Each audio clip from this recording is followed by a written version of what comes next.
run out of luck. He flip his body parts round and change into a truck. Now I'll sing you the ballad of Optimus Prime. He was the greatest transformer there were of all time. He was a big rig, a robot, and a really nice guy. He was proof that a hero's more than meets the eye.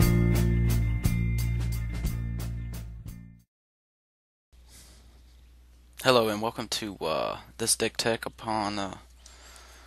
for this deck called Optimus Prime that I was looking on the forums and I saw another version of this type of deck that this other person has made, and I really thought his idea was cool, so I took it and I took some playable cards that is in the standard format, and I decided to try to incorporate some of the cards that he thought should be in a Optimus Prime deck and the ones that I thought should be an Optimus Prime deck, and I kind of ming them together.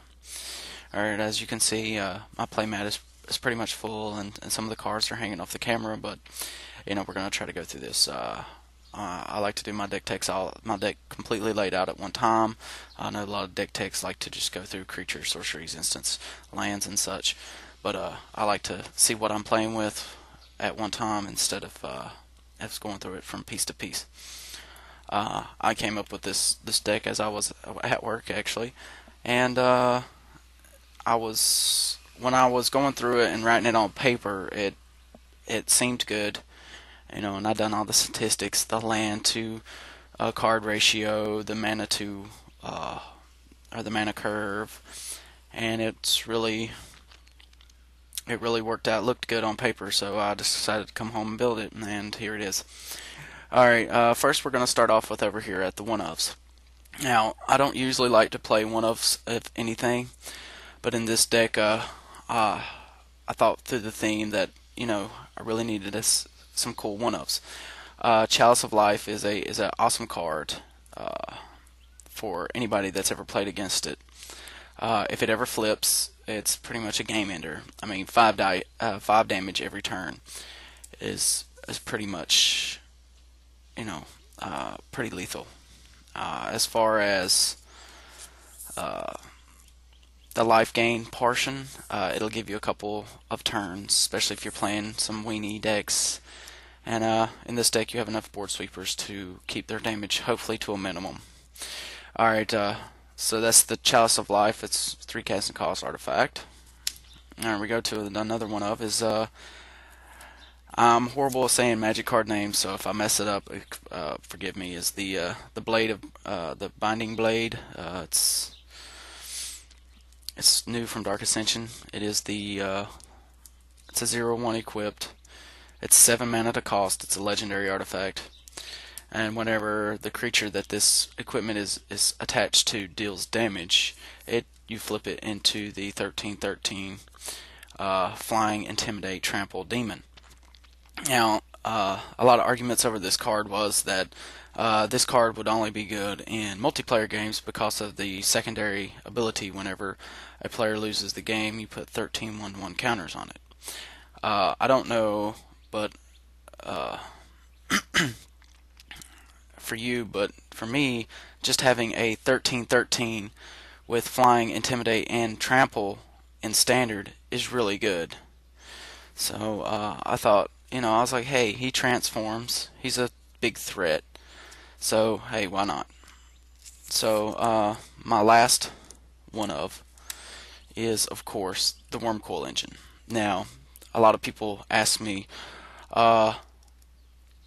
he's not a transform card.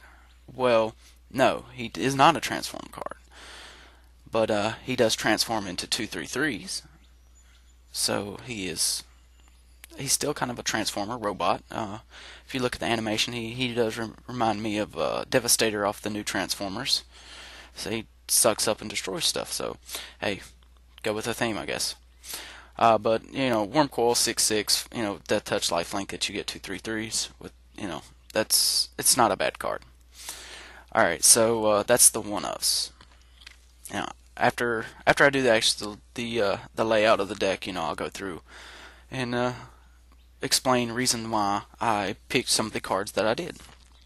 Alright, so next we go to the test subject. and I put 3 of them in here. The reason why I did not do 4 is because this card is weak against a lot of cards. Vapor Snag, Tragic Slip, any type of 3 power burn spell. He is a defender wall, so I didn't want to have a hand full of these guys, so I only run 3. Alright, so, and he also transforms into, if you don't know, the 13/13 lizard with trample. Alright, now another reason why I've got a lot of trample is not just because of the blade. Whenever it deals damage, you get to flip it, but trample is good to get damage and pressure on them. Alright, so we go to the next card. Now, I talked to quite a few people, and they asked me, why would I have a 5 casting cost 1/3 for flying? It's not worth it.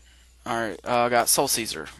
Alright, and what he does is he's 5 mana, 2 blue, 3 colorless, flying. Whenever he deals combat damage, you get to transform him. Alright. And when you transform him, he becomes a enchantment area. You control enchant creature. Now, the reason why I really like this card is, one, because it is a scare card. And what I like to call scare cards is it gets your opponent off of his game. He wants to try to get rid of this card as fast as possible.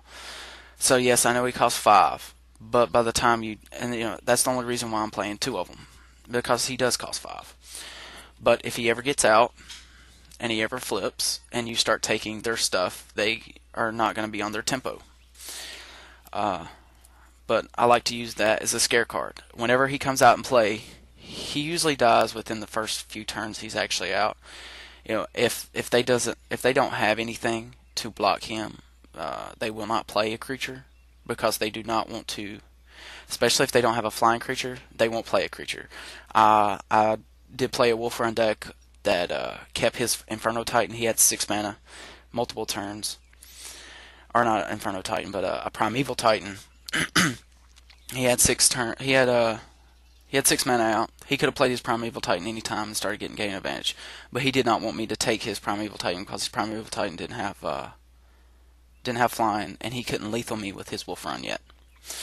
Alright, so we go on to, next is another robot, of sorts, Solum Simulacrum.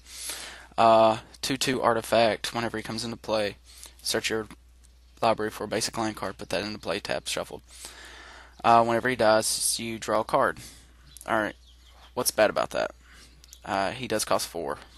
Alright, and so he does mana ramp as well.